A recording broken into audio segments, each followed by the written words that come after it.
I do a lot of training for many corporations, and I conduct sales seminars, and I've heard all kind of guys doing techniques and training people techniques of how to close sales and how to work with and begin to control the sale and how to ask for the close. Let me share something with you. You can learn all the techniques in the world. If you don't believe in yourself, it won't happen for you. I learned all of it. So that's why I do a training called Focus on the Seller. You've got to focus on you. And as you convince you, as you sell yourself every day, you will begin to see a difference in the things that you're doing.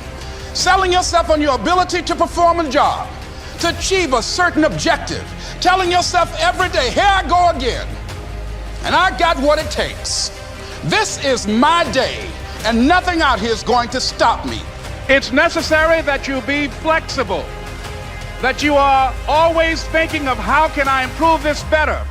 This is a customer-driven economy. It's necessary for you to always explore various ways in which you can improve the quality of service that you're providing for the people in your organization. I remember something a major company had talked about, the extra value service they were providing for their customers. And the lady who had the news conference summarized it this way. She said, "It's not our intention to satisfy our customers or to please our customers. Our intention is to amaze them." It's necessary, if you're going to compete today, that you look for ways to amaze your customers by being one of those individuals that keep your commitments, that keep your word, that's relentless. It's necessary as you work with the people that you bring into your organization, that they see that you are a good example of a person to work with, because you model integrity and determination and ambition and truth and honesty and the way in which you conduct business. The other thing is, take full responsibility for your life. Accept where you are and the responsibility that you're going to take yourself where you want to go. Someone said we have two primary choices in life. We can either accept conditions as they exist, or we can take the responsibility to change them. See, a lot of people want to exempt themselves from taking responsibility. All they want to do is talk about the problem. Every time you see them, they'll tell you their story over and over and over and over again. No. You want to take responsibility for your life. I got me here, I can get me out of this.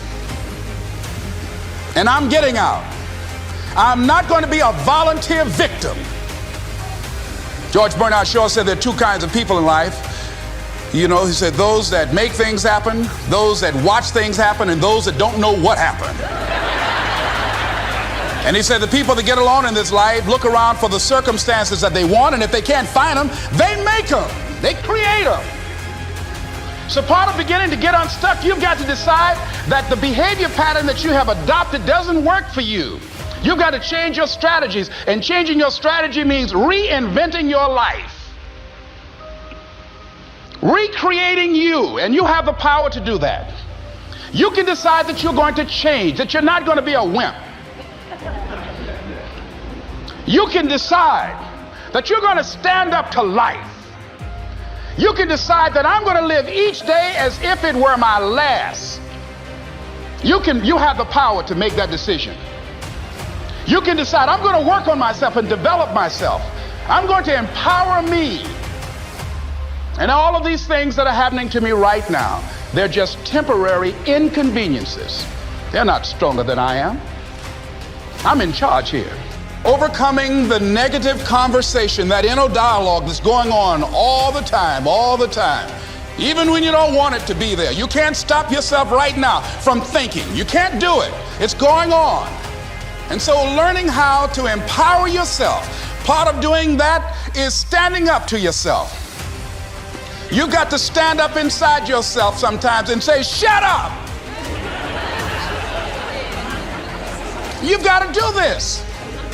I was going to give a presentation, and this voice inside of me saying, you can't do this. You don't have everything it takes. I shut up.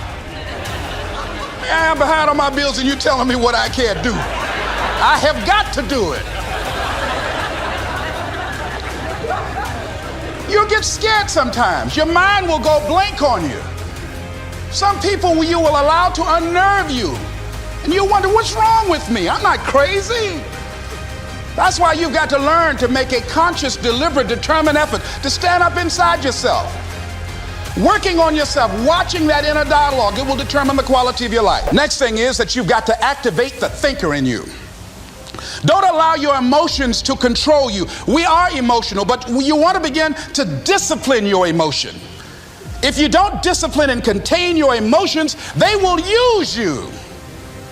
Your mind goes on automatic, just like a guard. You know, I loved reading the book called As a Man Thinketh by James Allen. He uses the analogy of the mind being like a garden. You know, weeds don't have to have any encouragement to grow. You don't have to water them. They don't have to get sunshine. They don't have to have fertile ground. They will grow through the cracks of a sidewalk. Am I right? But if you want to grow orchids or roses or any kind of exotic flowers, there are special processes and procedures you must go through.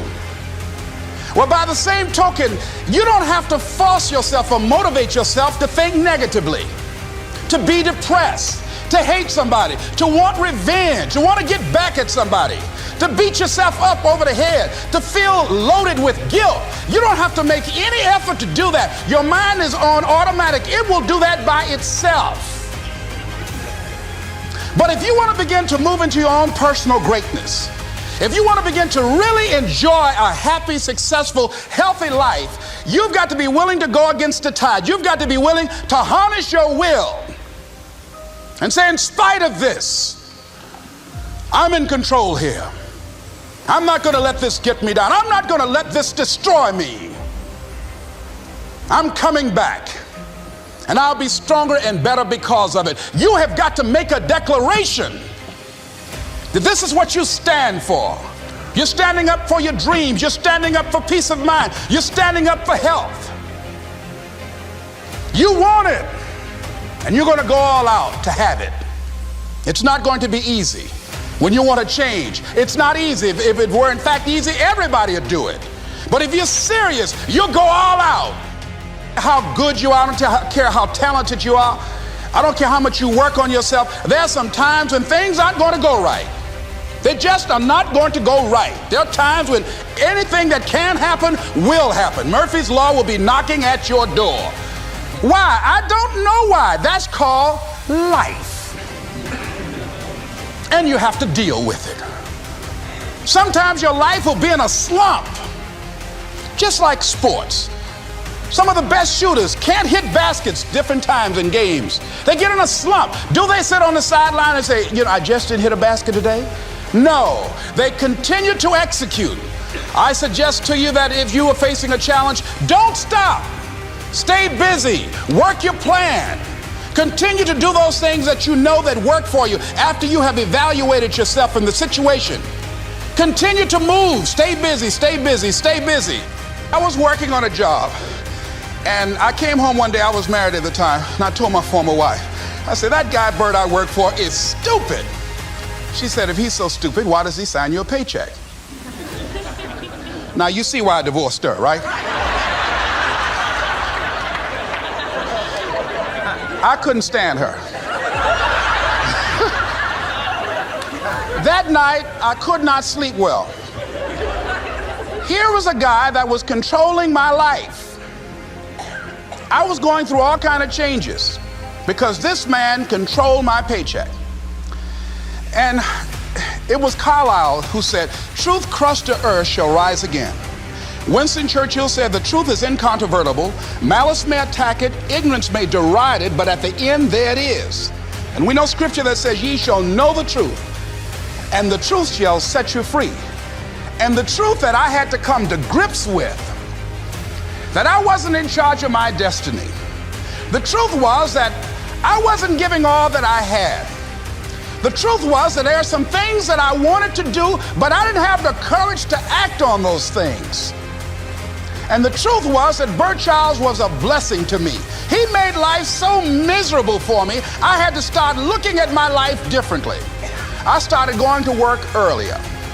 I started being the last one to leave there. I started working harder than anybody else. The other guys could not. Why would you work so hard, Les? I said, I'm not working for them. I have been cheating, Bert, I thought.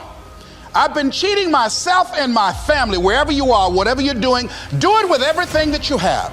Develop the habit of giving more than what you're paid for. Develop the habit of setting standards that others will be measured by. Someone said, do not go where the path may lead, but go where there's no path and leave a trail.